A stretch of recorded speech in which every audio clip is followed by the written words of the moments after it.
Welcome. This is chapter 5, product planning. So this one is principle of marketing, chapter 5. So today we will proceed with this chapter. So jirtu harka fuune arra chapter shanafa product planning isa jedhu eegalla jechuudha. Boqonnaa tokkoffaa gaafa hojjanne irra kanaaf warroonni hin arganne gara duubattis deematu principle of marketing chapter 1, chapter 2, chapter 3 fi chapter 4 laaluu ni dandeessu jechuudha. Kuni chapter shanaffaa product planning kan immoo karoora product yookaan immoo oomisha yaada jedhudha jechuudha. Kanaaf waliin tura. So product jechuun maal jechuudha? Gabaabumatti product jechuun anything offered to the market for the attention, acquisition, use or consumption that might satisfy a need or want. Jedha. Kana jechuudha product jechuun yookaan oomisha jechuun wanta gara magaalaatti dhiyeessu ta'ee wanti gara magaalaatti dhiyeessu suni attentionidhaaf ta'uu danda'a yookaan immoo waa tokko keessaa argachuudhaaf ta'uu danda'a faayidaa garaagaraatiif ta'uu danda'a yookaan immoo wantoota nyaataman ta'uu danda'a jechuudha. Isaanis sunniin gara magaalaatti dhiyeessuudhaan kastaamarii keenya niidii fi wanti isaa kanneen satisfy godhan jechuudha. Ibsa jechuudha product jechuun kana. So broadly defined products include physical objects, services, events, person, place, organization, idea or a mix of these indeed. Kanaaf walumaa galatti bal'ifnee gaafa ilaallu product kanneen jennuuni isaan kanneen akka physical object, service yookaan tajaajila, eventii garaagaraa namni product keessatti ramadamuu danda'a, iddoo yookaan place, organization dhaabbata, idea yookaan immoo yaadni akka product yookaan akka oomishatti ilaalama. Akkasumas mix of these product jechuun isaan lamaan fakkeenyaaf idea with person isaan kunniin product jalatti ramadamu jechuudha. So products is anything that can be offered to the market to satisfy want of it. Gabaabumatti product jechuun wanti kamiyyuu gara magaalaatti dhiyeessu suni kastaamarii keenya wanti fi niidii isaa satisfy godhu taanaan gabaabumatti product jechuun ni dandeessu jechuudha. So a 5 product level are there according to Philip Kotler. Product is more than tangible thing. Philip Kotler namni jedhamu product jechuun kanneen harkaan qaqqabamuu danda'u kanneen mul'atan sanaan caalaa ilaalamuu danda'a jechuun product jechuun both tangible and intangible jennee bakka lamatti qooduu kan dandeenyudha namichi kun. So product meet the need of the customer and in addition to tangible value. There are 5 product levels that can be identified and developed. These product level indicate the value that consumers attach to the product. Karaa shanii ilaalla kaataa namicha Philip Kotler jedhuuni 5 product level jennee bakka shanitti qoqqoodnee ilaaluu dandeenya. Levelii isaatiin yookaan sadarkaa isaatiin jechuudha. Tokko tokkoon isaanii yoo ilaallu 5 product level kan jennuun core product hin jira, generic product hin jira, expected product hin jira, augmented product fi potential product jennee levelii shanii qoodnee ilaaluu dandeenya jechuudha. Maal jechuudha tokko tokkoon isaanii kan jedhu ilaallu. So the level of product, as you see here, the core product is as indicated center kan ibsa core product jennani actual product figure then augmented product kan immoo jira jechuudha. So at the most basic level the company asks what the customer really buying. Yeroo baay'ee gaafa nuti gaafachuu qabnu customer hundi keenya really yookaan yeroo hundaa fedhanii kan bitamaa inni fakkeenyaaf namoonni BlackBerry bitan namoota muraasa. Namoonni keenyaaf for example people who buy BlackBerry are buying more than wireless communication device. They are buying freedom and also on the go connectivity. Each additional product level helps to build this korama. Namoonni BlackBerry bitan namoota muraasa yoo ta'an isaan wireless communication gaafa barbaadan wireless communication bilbila xiqqoosan kanneen hin barbaannetu isa bitachuudha. Maaliif freedom nama barbaadan jechuudha. Connectivity isa bareeda waan ta'eef sanaaf bitu jechuudha. Kanaaf namoonni product akkamitti bitu yookaan immoo maaliif bitu kan jedhu gaafatamuu qaba jechuudha product level irratti. Akka service kennuu dandeenya warranty, product support, delivery and credit, Isaan kunniin piroodaaktii gurgurtaa wantoota xiyyeeffannaa keessa garuu qabanii jechuudha. Diizaayiniin isaa, fiichariin isaa, biraandii, kwaaliti leeveliin isaa maal fakkaata kan jedhu hubannoo keessa galchuun baay'ee murteessaadha jechuudha. So a product is made up of the core product, the actual product, and the augmented product. When you see the core product, all the benefit that product will provide for consumers or business customers. Yeah. Core product kan jennu isaan kunniin akkuma maqaan isaan ibsutti core benefit kan customer keenyaaf yookaan immoo consumeriidhaaf kennanidha. Actual product, the physical good or delivered service that supply the desired benefit also include the unique feature of the product such as its appearance, styling, packaging, and the brand name. Not for product, product which is online. Again, mobile phone is mobile phone is kayu send communication. Can't for product is actual product product is building of also on time. The judging in the Akata will be cannot benefit in the mind. Yes, feature is a nickel mind. Akkasumas styling isaa, packaging, branding isaa maal fakkaata? Samsung jedhamu, Nokia jedhamu, Itel jedhamu kan jedhu actual product jalatti ramadama jechuudha.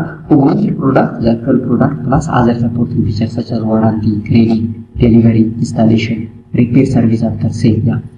Augmented product jechuun wantoota actual product sanarra wanti dabalata nuti kennuu dandeenyu tajaajilli dabalata kennu fakkeenyaaf televezyiinii kan gurgurruuf yoo ta'e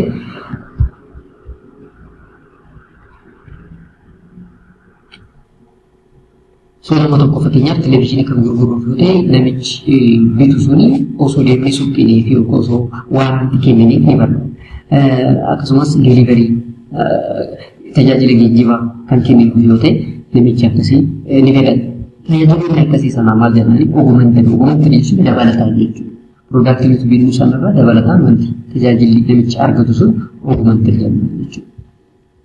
So for example, IoT product level, punya IoT, example itu so fudani, core benefit ini saya risk itu sendiri. Namun mana cisi cara katanya kemudian nafkahnya core product itu di kaba bazu di kaba house core product ini. Actual expected product jadi clean date, fresh house, working lamps, relative degree of light, yes. Sana kuni actual expected product tidak. Augmented dan TV kaba mana cisi cara sendiri. Internet service yoo qabaat bareedaadhaan jibbiin jechuudha. Isaan sun dabalataan maaliif nuti kan barbaadu ciisuudhaaf immoo actual product keenya yookaan expected product keenya waan ta'uudha. Sireen sun clean ta'uu qaba. Manni fincaanii sun bareeda ta'uu qaba. Shaaworii qabachuu qaba. Naannoon sun immoo jeequmsa irra bilisa kan ta'e ta'uu qaba. Isaan kun actual or expected product kan jedhu. Ogummaatti garuu dabalataan TV qabaate internet connection isaa saffisa osoo qabaate hin jibbiin jechuudha. When it comes to product classification, product can be durable or tangibility and the use of consumer or industrial. Jadi bakal lamatti kuduran dengan generally product bakal lamatti kuduran dengan toko fa tangibility. Jadi lama fahamu use isa. Ratu ram kemudian lamatti kudu dengan. On the basis of durability or tangibility, product can be non-durable goods, durable goods and services. Jadi bakal lamatti kuduran dengan. Non-durable goods are tangible goods consumed in one or few use. Like beer, soap, they are consumed cheaply and purchased quickly. Non-durable goods kan jennuuni kan yeroo tokkotti fayyadamne fiilu jechuudha. Fakkeenyaaf biira of fudhattan, saamunaa of fudhattan, saamni kun yeroo tokko binnee itti fayyadamna. Sana booda immoo gaafa dhuman irra deddeebinee yookaan frequently bituun irraa eegamuu danda'a jechuudha. Durable goods kan jennu tangible service use for a long period of time yeroo dheeraa kanneen fayyaduu danda'a. Fakkeenyaaf firiijii. Namni tokko waggaa tokko binnaan hagin gubanne waggaa dheeraatti fayyadamuu danda'a. Isaan sanaan durable goods jennan jechuudha. Service intangible, inseparable, variable and perishable product kan tajaajila kanneen jennudha. Tajaajila jennan jechuudha kan service. So on the basis of durability or tangibility product gurguddoo sadiitti qoodna jechuudha. Non-durable good, durable good and service jennee jechuudha. When it comes to classification on the basis of use, consumer product can be general and industrial product. Consumer are product bought by a final consumer for the purpose of consumption. Jireenya guyyaa guyyaadhaaf consumer productiin garaagaraa jiru. Isaan sanaanii consumer product jenna. Industrial product kan jennu immoo those purchased for further processing for the use in producing business. Yeah. Dhaabbanni tokko industiriin tokko further process gochuudhaaf product bitu moo isaan sanna maal jennaani industrial product jennaan jechuudha.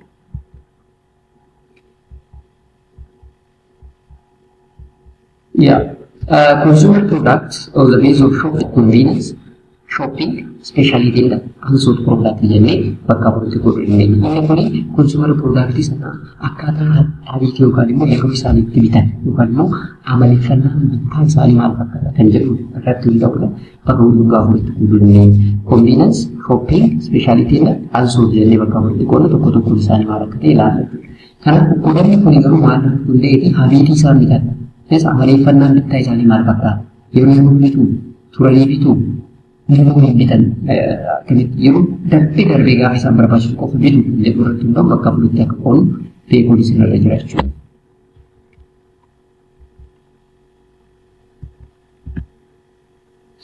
So when it comes to types of consumer product, convenience product gaafa jennu shopping, specialty, and unsold jennee bakka bu'uutti qoonnee irraa inni kun maal irratti hundaa'edha?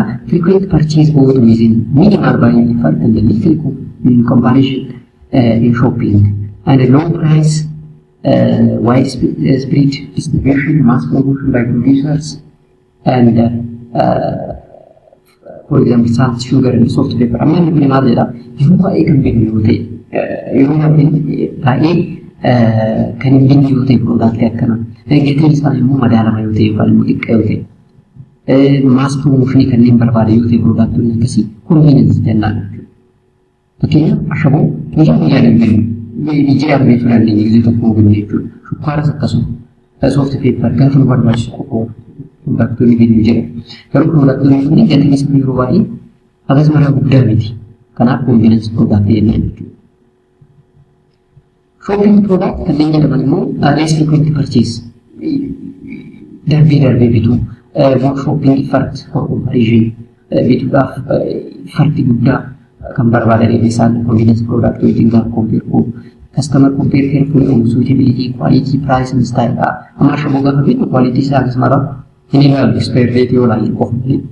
Garuu gaafa shopping product gaafa binnu garuu quality isaa, gatii isaa, suitability isaa fi style isaa irratti xiyyeeffannee binna jechuudha. Select distribution of your outlet, advertising in the personal selling garden, for example, furniture, electronic goods, clothing, sana kanneen gaafa binnu sirriitti style isaa ilaallee, brand isaa ilaallee, quality gatii isaa compare goonee binna.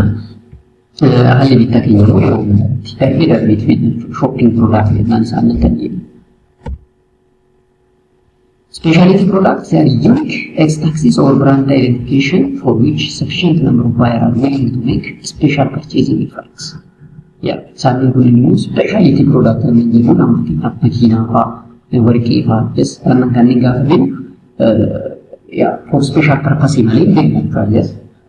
Gatiin isaanis baay'ee gaariidha waan ta'eef isaan kanneen specialty good jennan jechuudha.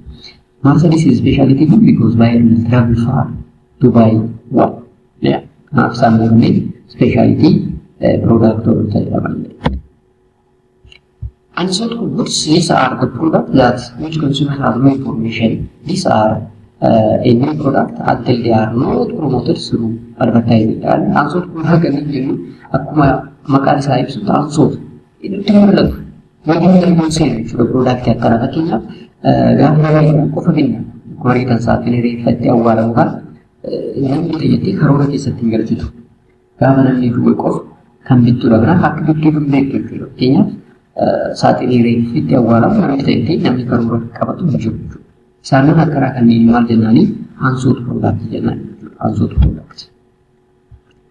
So this one is a summary of the product. Summary kan sirriitti ilaaluun sinirra jira. Convenience shopping specialty unsold kan jennuuni akkaataa customer buying behavior, price distribution, promotion yes example isaanii bifa kanaan sirriitti ilaaluun ni dandeessu jechuudha. Murteessanii fakkeenyaaf toothpaste, magazine, laawundarii isaanii kun convenience productidha.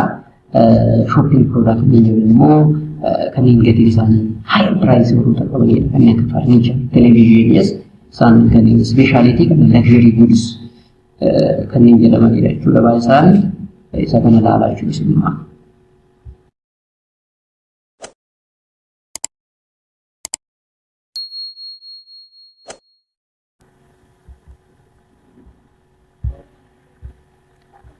So, industrial goods in general, this can be a fabricated material and parts, raw materials, accessory, equipment, installation, capital items, operating supplies, and business service. So, industrial goods in general, some can fabricated material parts raw material yes, accessory equipment installation yes, capital items, operating supplies are industrial good maaliif industrii sana keessa seenanii gara oomishatti waan geeddaramanii industrial good kan jennu jechuudha.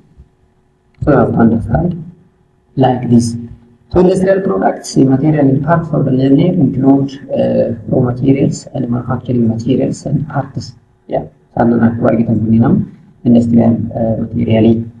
Capital items are industrial products in the buyer production or operation including installation and accessory. Capital item immoo industry sana keessatti product tokko oomishuudhaaf gargaartota isaan fakkeenyaaf installation accessory sannan sanii capital item jedhama. Supply jechuun operating supply like lubricant, cool, paper, pencils and repair and maintenance items like paint, nails. Yes, fakkeenyaaf supply kanneen jiru immoo operating supplies fakkeenyaaf qalama ta'uu danda'a. Yes, paper waraqaan lubrication maintenance item isaan kun almost their supply jenna supply. So product mix or product assortment, the sales of all product line and items that a particular seller offers for the sale to buyer is known as products mix or products assortment. And product mix jechuun a sales of all product line and items that can be a particular seller offered to the seller or for sale to buyers. So product line and product item product line is a group of products within the product mix intended for essentially similar use and processing reasonably similar physical characteristics. Look, product line a group of products faayidaa isaa kan tajaajila wal fakkaataa processing wal fakkaataa warroota qaban akkasumas physical character wal fakkaataa warroota qabanii product line jenna. Product item jechuun immoo distinct unit within this product line that is distinguishable in size, appearance or some other attribute. Now, product item gurun jennu so kana product item jechuun product line sana keessa kan oomishamu ta'e garuu garaagarummaa saayizii, appearance fi attribute garaagaraa kan qabu jechuudha. Product line similar products. Product item garuu garaagara jechuudha. So when it comes to product features, a product can be expressed by using the following feature. Untuk apa branding product itu malah mereka feature ini sama kata kami bisa nak apa jadi bisa apa brandingnya. So branding is the art and the cornerstone of marketing itu dan malah product itu branding sama yang bisa begitu Nike mereka nak kita itu. Puma punya kowe bono fudhatan jiru. LG TV fudhatanii fi TV branding gaafa compare godhan gatii isaa olaanaa jechuudha. Brandingiin baay'ee murteessaadha. So brand can be identified by name, term, sign, symbol or design or the combination of the items identified with the service of one seller, group of sellers and differentiate them from those of the competitor. Yeah, nah brandingaani competitor irraa product tokko adda baasuu dandeessu. Brand qaba jennu maqaa ta'uu danda'a, termii ta'uu danda'a, saayinii ta'uu danda'a, simboolii ta'uu danda'a, dizaayinii isaa ta'uu danda'a jechuudha. Kanaaf dizaayinii dhaabbata tokko dizaayinii dhaabbata biraa garaagarummaa qabaachuu danda'u qaba jechuudha. So brand can be identified by seller or maker jedhama. So branding is a part of a brand which consists of words, letters, numbers which can be vocalized. Yeah, brand name part of the brand. Mali word qabachuu danda'a, letter qabachuu danda'a, number qabachuu danda'a. Brand mark, the part of the brand which can be recognized but it's not attributable or vocalized. Yeah, the main difference between brand name and the brand mark is what? This one is vocalized but this one is not. It can appear in the form of symbol, design, distinctive coloring or lettering. Trademark, the part of the brand that has been given a legal protection so that the owner has exclusive right to disuse it. Trademarking dhaabbata biraarraa akka ittiin adda bahuu fi seera qabeessummaan isaa kan itti beekamu trademarking jechuudha. Trademarking. Fakkeenyaaf isaan kun yoo ilaaltan biraandii maarkii fakkeenyaaf isheen kun beeksisa Naayik isheen kun immoo tiivii konkolaataa Toyota sana. Kanaaf isaan kun isaaniitu biraandii garaagaraa kan dhaabbata garaagaraatiif maarkii isaan ittiin beekamanidha jechuudha. So you have to check. Requirement of good brand tokko good jechuudhaaf requirement yookaan criteria inni qabu maal fa'a? So good brand should be easy to pronounce, recognize, remember. Kanaaf gabaabumatti salphatti pronounce gochuu danda'u qabna. Salphatti kan beekamu ta'uu danda'a. Salphatti sammuu namaa keessatti kan yaadatamu ta'uu qaba. Ni distinctive brandii biraarraa adda ta'uu qaba. Suggest something about the product benefit or characteristics. Waa'ee product sanaa akeektuu waa wayii yookaan immoo waa wayii immoo akeekuu danda'u. Suggest about the product quality such as action of user quality isas nama tokko kan gabaasuu kan ibsuu danda'u ta'uu qaba. Be large enough, yes, be large enough to be applicable to the new product that may be added to the product line and have the possibility of registration with legal protection. Branding tokko seera bilisummaa ta'uu qaba, kan galmee ta'uu qaba, kan galmeeffame ta'uu qaba jechuudha. Lafa packagingidha, all activities of designing the product. Using the container for the product. Yeah, product tokko erga oomishee booda packaging isaa maal ta'uu qaba. Kama akkaataa kanii haa ta'uu qaba jechuudha. Yes, jijjiiramuu packaging isaa baay'ee murteessaadha. Packaging isaa baay'ee murteessaadha. So packaging sun baay'ee barbaachisaadha asirratti. Importance of packaging tokkoffaa protect the product. Product isaa eeguudhaaf inni lammaffaa it makes easy for consumer to handle and store the product. Qabachuudhaafis lafa kaa'uudhaafis akka tolu ni gargaara jechuudha. So packaging also play an important role in communicating the brand personality. Brand personality sanas ibsuu danda'a jechuudha. Kanaaf advantage guddaa qaba jechuudha brandii waliin. Packaging jechuudha. Packaging.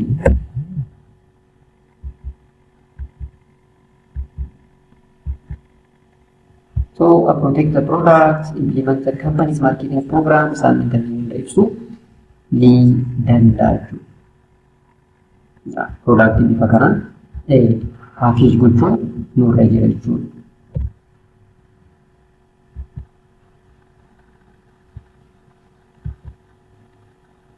So increase the profits possibility. Packaging gatii guddaa qaba jechuudha. Product keenya irratti image guddaa dabaluu danda'a. Profit keenya dabaluu irratti gahee guddaa taphata jechuudha. Kanaaf akka salphaatti ilaalamu hin qabu jechuudha. Also packaging, changing the packaging policy for new packaging. For example, a new package can be used as a major approach in advertising for this acts as silent salesman. Silent salesman jedhama. Packaging jechuun packaging isa bareeda ta'e kana akkasumatti namni jaallatee bituu danda'a. Kanaaf packaging sana ilaaluudhaan harkifamuu danda'a product keenya. Sababa kanaaf silent salesman jedhama jechuudha.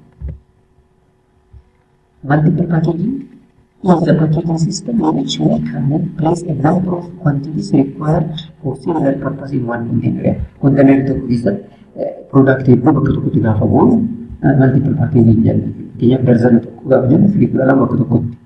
Inni akkasii sun multiple packaging jedhama. Biiraa saaxiin tokkodhaaf jedhu 24 bakka tokkotti jechuudha. So motor oils, table tennis, booze, yes, and other numbers. And various product packaging multiple units. So bifa kanaan bakka tokkotti package gaafa bu'u multiple units packaging jedhama.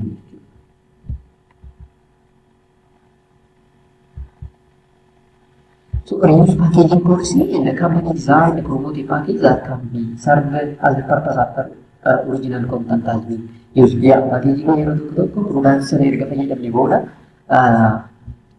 meeshaa sana yookaan packaging sana irra deebiin akka fayyadamu kan taasisan. Fakkeenyaaf bishaan haayilaandii fudhattu haayilaandicha bishaan keessa erga dhugee booda waan biraatiif itti fayyadamuu ni dandeenya jechuudha.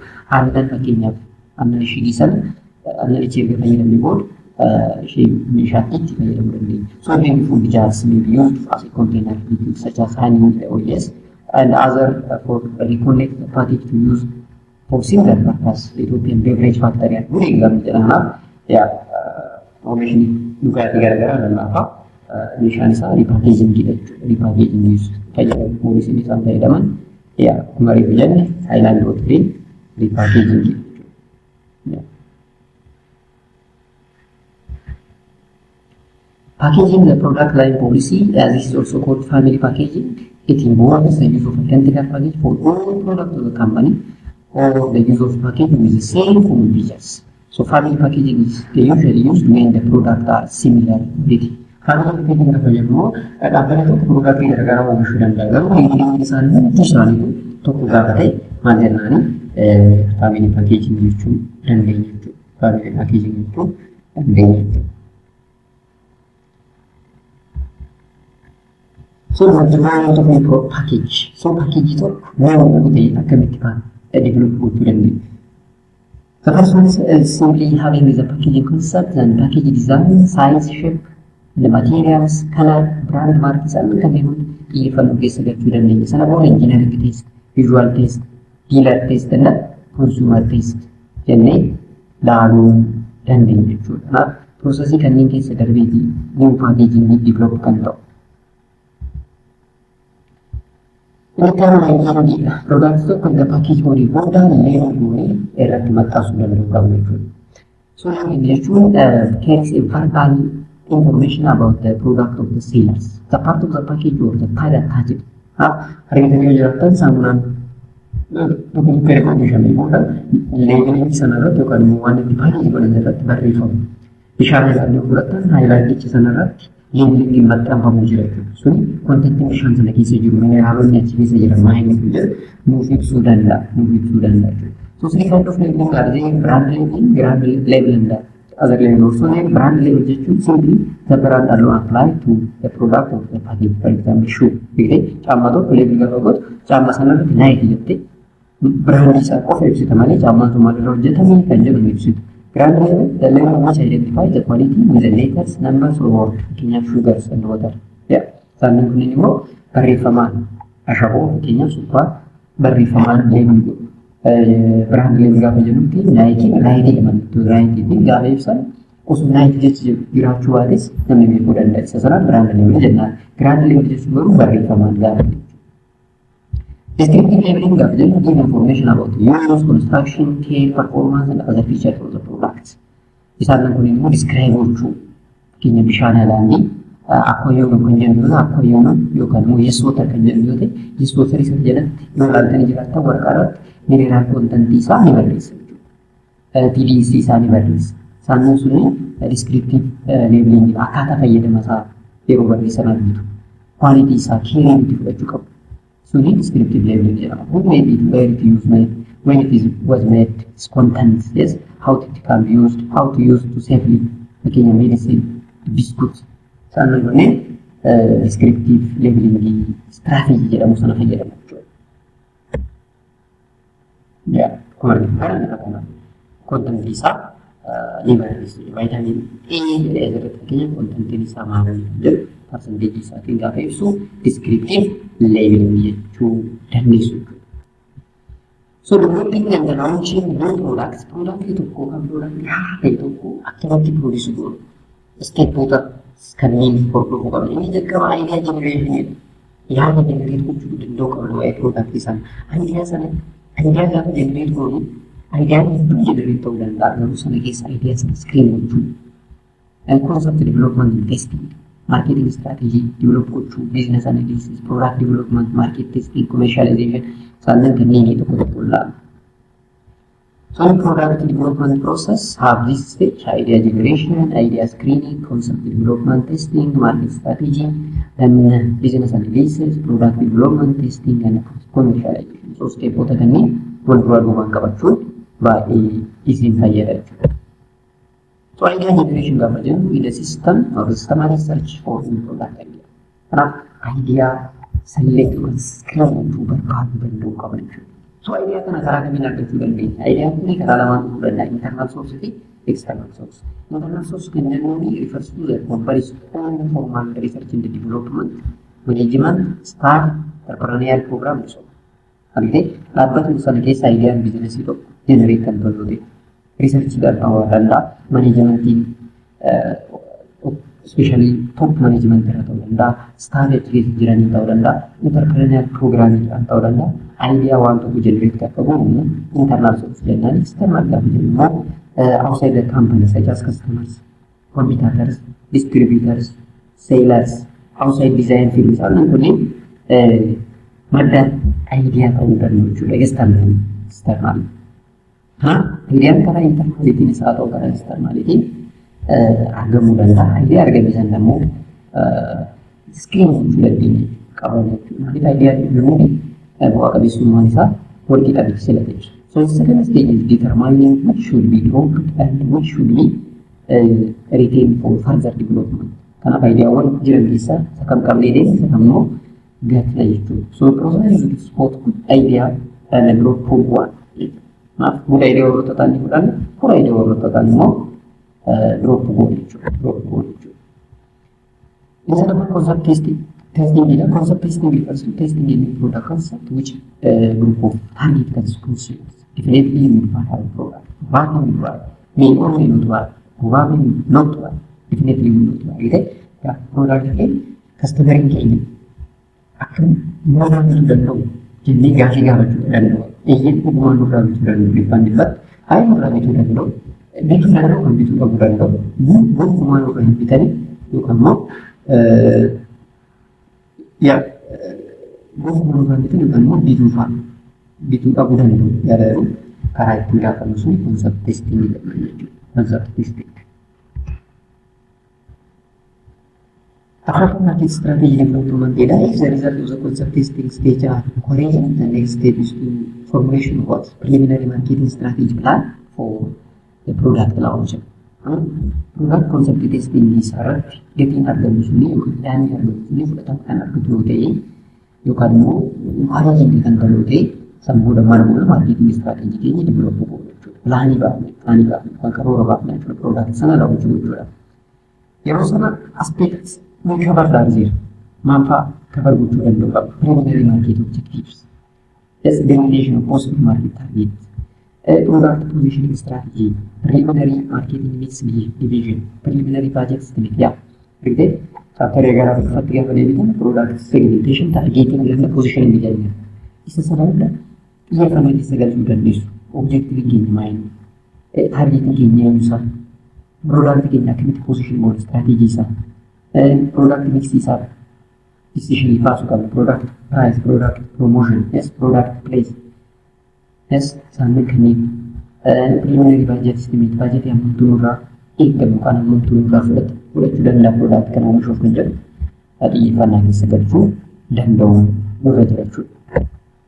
Ini adalah business analysis. Business analysis involves a review of the sale, cost, and the profit projection to find out whether they satisfy the company's objective or not. Ya, business analysis itu praktikan mereka komisi ini kalau dari profit yang dikurangi dengan profit yang ada di sana, komisi murah itu cost dari kita analysis tahu sudah dilakukan. If the results are positive, project move to the product development phase. Ya, nanti cost benefit saya jadi mudah bahasa itu bagus. Profiting kita profiting yang kita cakap dia produk kan omishu raw omishu karena silatnya ke omishu sini menjawab produk development silatnya. If the business analysis point to the favorable decision, the next major step is what developing concept into a physical product.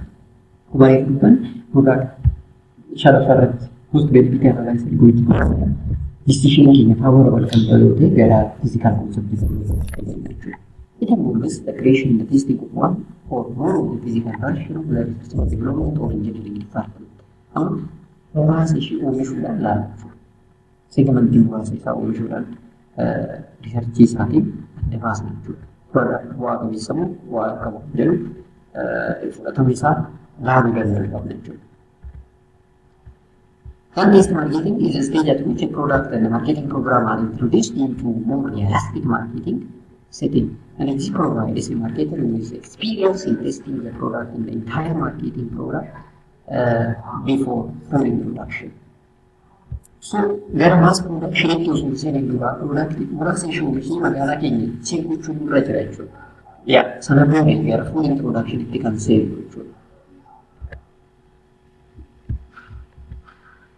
So commercialization commercialization is the final stage of any product development is commercialization, bringing the product to the market. Kallattiman amma gara magaalatti product yaa umarratti gara magaalatti product oomishni isaa customer dhiyeessina. So among some of the key questions to be addressed during launching are there when to launch or produce, timing of the new product, sa'aatii yoom eessatti kan jedhu beekuun baay'ee barbaachisaadha. Where to introduce, coverage, decision of geographical coverage isaa beekuun nurra jira.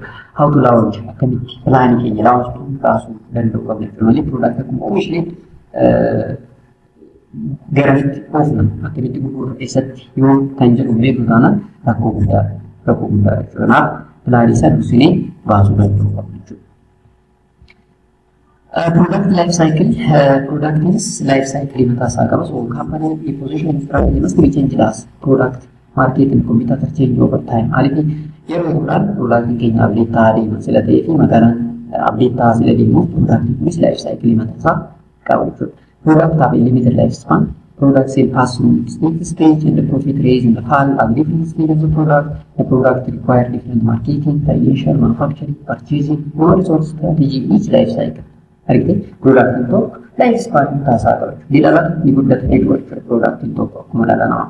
Naaf gaafa guddatu gaafa dhalatu gaafa dhufu strategy isaa sales planning keenya profit nuti argannu stage inni keessa darbu marketing, financial, purchase and human resource strategy akkasumatti jijjiiramuu qabu danda'uu qabu. So product lifestyle cycle gaafa laalu typically product introduction jira, product growth jira, maturity jira, decline jira. Introduction jechuun gaafa gara magaalaatti seenu product keenya jalqaba oomishamee gaafa gara magaalaatti seenu introduction stage jennaan. Productiin growth jechuun immoo magaalaa sanarratti acceptance argatee baay'ee gurguramaa yeroo ta'u sana growth jennaan. Maturity jechuun immoo gurgurtaan isaa magaalaa sanarra gadi bu'aa gaafa eegalu yookaan immoo acceptance isaa gaafa hir'achaa deemu maturity stage irra gahee jennaan. Gaafa seensi isaa gara malee drop ta'u yookaan immoo downward drift gaafa agarsiisuu fi profitiin isaa irra gaafa ta'u yookaan profitiin isaa gadi bu'aa gaafa deemu immoo decline phase irra gahee jennaan. Diagrammatically laaluu dandeenya. Gaafa kana irratti gaafa seensa irratti jechuudha. Seensa irratti productiin keenya almost profitiin isaa gadi aanaa. Profitiin isaa gadi aanaa seensa irratti jechuudha. Adadumaan growth stage irra deemu akkuma argitan karbiin isaa ol deemaa deema jechuudha. Maturity irra gaafa gahu immoo gadi bu'aa deema. Decline irratti immoo akkuma argitanitti seensi isaa gurgurtaan isaa gara malee gadi bu'uusaa isin agarsiisa jechuudha. Akkasumatti profitiinis gaafa jalqabu almost suutuma guddachaa deema. Almost growth gaafa jennu immoo profitiin isaa almost wal fakkaataa bareedaa deema. Maturity irratti immoo profitiin isaa gadi bu'aa deema. Decline irratti guutumatti gadi bu'aa deema jechuudha. So sun isa product life cycle isa kan isirratti qabachuun isinirra jira. So production stage irratti seensiin keenya gadi bu'aadha. Costiin keenya baay'ee baay'ata. Karaa profitiin keenya almost negative yookaan low jechuu dandeenya. Customerii keenya do not know about the product. Hin beekan waa'ee product keenya illee hin beekan. Kompiitaateriin keenya baay'ee xiqqaadha. Marketing objectiviin keenya create product awareness sanatti dhiyaata. Akkuma nu beekamu barbaadna productiin keenya jechuudha. Magaalaa sanarratti beekamtii akka argatu uummanni barbaadna isa sana qofa. High promotional expenditure, massive advertising, production of high quality product, different positioning strategy, be practical, and low price. It is some of the news of world. So marketing strategy at introduction stage, a product offers a basic product and the production is high quality. Yeah. Marketing strategy into high quality quality customer keenya harkisuudhaaf quality isaa dabaluudhaaf pricing use cost plus pricing low price ta'uu qaba. And distribution, beauty selective distribution channel filachuu qabna. Advertising beeksisuudhaaf carraaquu qabna. Promotion hojjechuu qabna. Heavy promotion kan attract a product illee waan ta'eef promotion irratti xiyyeeffannaa guddaa kennuu danda'u irra jira jechuudha. The growth stage irratti gaafa dhufnu immoo seensiin keenya rapidly dabala. Profitiin keenyas akkasumatti riizii beekaa kastamariin keenya sirriitti beeka product keenya kompiitaateriin keenya immoo dabalaa deemu maaliif production keenya magaalaa irratti adaduma beekamtii argatu dorgomtoonni keenyas sirra kan waan ta'eef akkasumatti nutti dabalu. So early adopter like the product and additional consumers start buying it. They introduce new product features and expanding distribution. Yeroo isaan distribution keenya expand gochuu product keenya feature garaagaraa dabalu. Favor to several strategy to sustain rapid market growth and it improves product quality and adds in new features and improved styling. It enters market segment with lower price to attract the next layer of the price sensitive buyer, especially and the marketing objective is maximizing share. Yeroo kunuunsi taatiiwwan kanneen mul'atu. Maaliif product keenya garmalee baay'achaa beekamaa deeman ta'e magaalaa keenya babal'isaa deemna. Yeroo magaalaa keenya babal'isaa deemnu immoo sensitive price especially sensitive buyer yeroo ta'e price isaanii amma tokko madaalamaa gochuu market share keenya babal'isuudha kaayyoo keenya magaalaa kanarratti yookaan immoo growth stage kanarratti. Maasummaa stage irratti almost sales keenya peak irraa cost keenya raw cost per customer ta'uu qaba. Profiting keenya almost high. The price match our best competitors promotion increase to encourage brand service switching. The market modification, product modification may be expected here.